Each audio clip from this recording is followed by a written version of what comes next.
ഇന്ന് മാധ്യമങ്ങളിൽ കണ്ടൊരു വാർത്തയാണ് ബന്ധുവായ യുവതിയെ സെക്സ് റാക്കറ്റിന് കൈമാറാൻ ശ്രമിച്ചെന്ന കേസിൽ നടി മീനു മുനീറിനെ പോലീസ് കസ്റ്റഡിയിലെടുത്തുവെന്നത്. തമിഴ്നാട് പോലീസാണ് ആലുവയിൽ നിന്ന് ഇന്നലെ രാത്രി നടിയെ കസ്റ്റഡിയിലെടുത്തത്. അവരെ ഇന്ന് രാവിലെ ചെന്നൈയിൽ എത്തിച്ചു. 2014 സിനിമയിൽ അഭിനയിപ്പിക്കാമെന്ന് വാഗ്ദാനം ചെയ്ത് ബന്ധുവിനെ തമിഴ്നാട്ടിലെത്തിച്ച് സെക്സ് മാഫിയയ്ക്ക് കൈമാറാൻ ശ്രമിച്ചു എന്നാണ് പരാതി. ചെന്നൈ തിരുമംഗലം പോലീസാണ് ഈ കേസെടുത്തിരിക്കുന്നത്. നേരത്തെ നടൻ ബാലചന്ദ്ര മേനോൻ നൽകിയ അപകീർത്തി കേസിൽ മീനു മുനീർ അറസ്റ്റിലായിരുന്നു. ഈ കേസിൽ ജാമ്യത്തിൽ ഇറങ്ങിയതിന് പിന്നാലെയാണ് പുതിയ കേസ്. ബാലചന്ദ്ര മേനോനെതിരെ നടി നൽകിയ ലൈംഗികാതിക്രമ കേസ് തെളിവില്ലെന്ന് കണ്ട് കോടതി അവസാനിപ്പിച്ചിരുന്നു. ബാലചന്ദ്ര മേനോനെ ഭീഷണിപ്പെടുത്തി പണം തട്ടാൻ ശ്രമിച്ച കേസിൽ മീനു മുനീറിന്റെ അഭിഭാഷകൻ കഴിഞ്ഞയാഴ്ച അറസ്റ്റിലായിരുന്നു. ഒരു സിനിമാ നടനെതിരെ ഒരു സ്ത്രീ നൽകിയ പീഡന പരാതി വ്യാജമാണെന്ന് തെളിഞ്ഞതിനാൽ അദ്ദേഹത്തിന് ക്ലീൻ ചിറ്റ് നൽകിയെന്നും പ്രതിപട്ടികയിൽ നിന്ന് ഒഴിവാക്കി എന്നുമുള്ള വാർത്തകളും എല്ലാവരും കണ്ടതാണ്. എന്നാൽ അപ്പോഴും ഒരു സംശയം ബാക്കി നിൽക്കുന്നുണ്ട്. ഈ ക്ലീൻ ചിറ്റ് നൽകിയത് കൊണ്ടോ പ്രതിപട്ടികയിൽ നിന്ന് ഒഴിവാക്കിയത് കൊണ്ടോ അദ്ദേഹത്തിനുണ്ടായ നഷ്ടങ്ങൾക്ക് പരിഹാരം ആകുമോ എന്ന കാര്യം, അല്ലെങ്കിൽ അതോടെ ആ താരത്തിന് നീതി കിട്ടി എന്ന് പറയാൻ സാധിക്കുമോ? ഇനി നഷ്ടപരിഹാരമായി കുറേയേറെ പണം കിട്ടിയാലും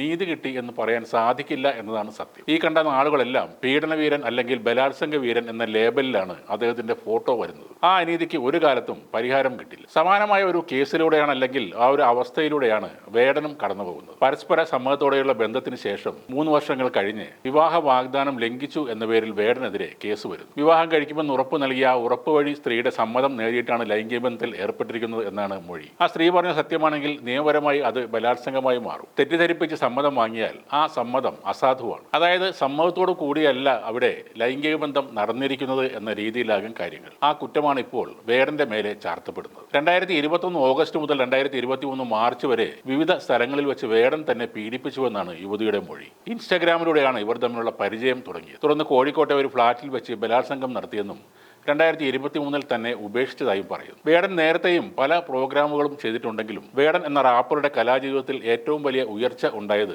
ഈ 2023 കഴിഞ്ഞിട്ടാണ്. സ്റ്റേജ് പരിപാടികൾ കത്തിക്കയറിയതും നിറയെ പ്രോഗ്രാമുകൾ ലഭിക്കുന്നതും അപ്പോഴാണ്. അങ്ങനെയാണ് ലഹരി കേസും പുലിപ്പല്ല കേസും ഒക്കെ വരുന്നത്. അവിടെ വേടൻ തീർന്നു എന്ന് കരുതിയവർക്ക് തെറ്റിപ്പോയി. സമൂഹത്തിന്റെ എല്ലാ തലത്തിലുമുള്ള ആളുകളുടെ പ്രീതി പിടിച്ചു പറ്റിക്കൊണ്ട് വേടൻ ഒരു ഗംഭീര തിരിച്ചുവരവാണ് നടത്തിയത്. പ്രോഗ്രാമുകൾ ആളുകളുടെ തിരക്ക് കാരണം ക്യാൻസൽ ചെയ്യേണ്ട അവസ്ഥയിലേക്ക് വരെ എത്തി. വേടൻ പാടുന്നതും ആ പാട്ടിലെ വരികളും ഇഷ്ടപ്പെടാത്തവർക്ക് അത് വലിയൊരു ഷോക്കായിരുന്നു. സവർണ മാടമ്പികളുടെ സംഘം ചേർന്നുള്ള സൈബർ ആക്രമണങ്ങളാണ് പിന്നീട് കണ്ടത്. പുലിപ്പല്ല കേസ് നടക്കുന്നതിന്റെ ഇടയിലാണ് ഈ പീഡന കേസ് വരുന്നത്. ഈ കേസ് രജിസ്റ്റർ ചെയ്തതിന് ശേഷം വേടൻ എവിടെയാണെന്ന് വ്യക്തമല്ല. വേടന്റെ പല സംഗീത പരിപാടികളും റദ്ദാക്കിയിട്ടുമുണ്ട്. ഇനി വേടനെതിരെ ശബ്ദിക്കുന്നവർക്ക്, അയാളുടെ പാട്ടിനെതിരെ വാളെടുത്തവർക്ക് വലിയ പ്രശ്നങ്ങളൊന്നുമില്ല. അവർ ഉദ്ദേശിച്ച കാര്യം നടപ്പിലായി തുടങ്ങി. വേടന്റെ പ്രോഗ്രാമുകൾ ക്യാൻസലായി തുടങ്ങി. എന്നാൽ വേടനെ മൊത്തത്തിൽ ഇല്ലാതാക്കാം എന്നുള്ളത് ഒരു വ്യാമോഹം മാത്രമാണ്. പരാതിക്കാരി കൊടുത്ത കേസിൽ കോടതി കാര്യങ്ങൾ തീരുമാനിക്കും. വേടന് പറയാനുള്ളതും ആ കോടതി കേൾക്കും. കുറ്റക്കാരനാണെങ്കിൽ ശിക്ഷയും ഉണ്ടാകും. എന്നാൽ അയാളെ കലാകാരൻ അവിടെ മരിക്കുന്നില്ല. വേടൻ ഇനിയും ഉയർത്തെഴുന്നേൽക്കും. അയാളുടെ പാട്ടുകൾ നിങ്ങളെ പലരെയും പൊള്ളിക്കുകയും ചെയ്യും. മാറ്റി നിർത്താനും കുറ്റപ്പെടുത്താനും കുറച്ച് ആളുകൾ ഉണ്ടെങ്കിൽ വേടനെ ചേർത്ത് നിർത്താനും ഇവിടെ ആളുകൾ ഉണ്ടാകും. അയാൾ ഇനിയും പാടും.